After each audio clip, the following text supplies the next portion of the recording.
day in my life as an OFW here in Taiwan na mag-aalaga at magpapakain ng mga karumit kung may sakit. What? Pagaling na pala sila. So yun nga mga kami, nag-iisip nga ako ng iuulam namin diyan na gusto ko sana ay may sabaw dahil talaga namang sobrang masama na ang mga panlasa. Wow! May kawawa naman, napakabait talaga ng kamema nyo. Charot, charot, charot.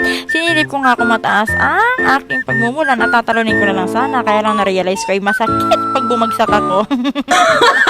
Kaya nga sumakay na kami ng habal-habal. Yes po, dahil tinola po ako ngayon ng tinolang dinosaur. Yes po, tinolang dinosaur ang ulam namin. Kaya nga naisip ko na lamang na magtinola. Diyos ko, yung mga ka-roommate ko, daig po yung mga bagong panganak.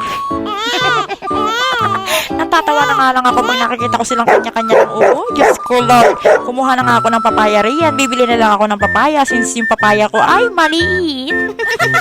Kumuha ko na nga rin ang kalahati ng dinosaur. Yes po, kalahati lang ng dinosaur ang kaya kong bilihin. Wala ang kapera-pera kami manyo. Yan ang mga kakayanan ko. Sumakay na kami ulit ng habal-habal pa uwi. Yes po, inabot na nga kami ng ulan. Diyos ko, Lord, tinan nyo naman ang hitsura ko. Dahil ko pa nag-swimming sa Pacific Ocean. Basang-basa ang kamema nyo. Pero okay lang yan para sa inyo, mga kamema. Hinugasan ko na nga ang kalahati ng katawan ng dinosaur dahil talaga namang matindi ang pakikipaglaban nito sa mga T-Rex. T-Rex yan. Kinuha ko na nga rin ang dahon ng makahiya. Uy, hindi yan makahiya. Malunggay yan. Yes po, yan ang ihahalo natin sa ating mahiwagang tinolang dinosaur.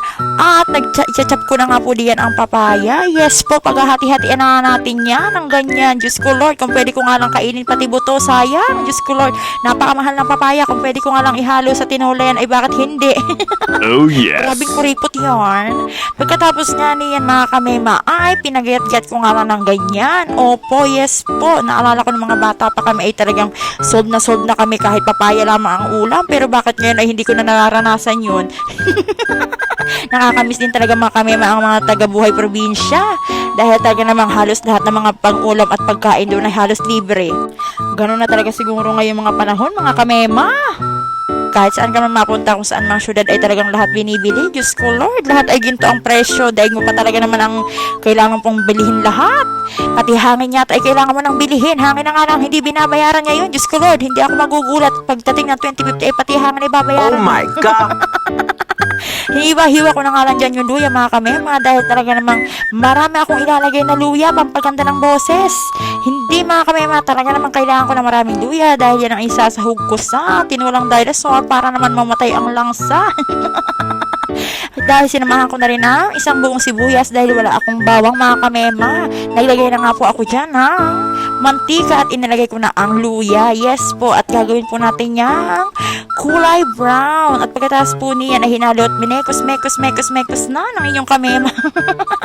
At kapag tapos niyan na kamema at ganyan ang kulay, singitim na ng inyong kapitbahay na chismosa, ihalo mo na ang sibuyas.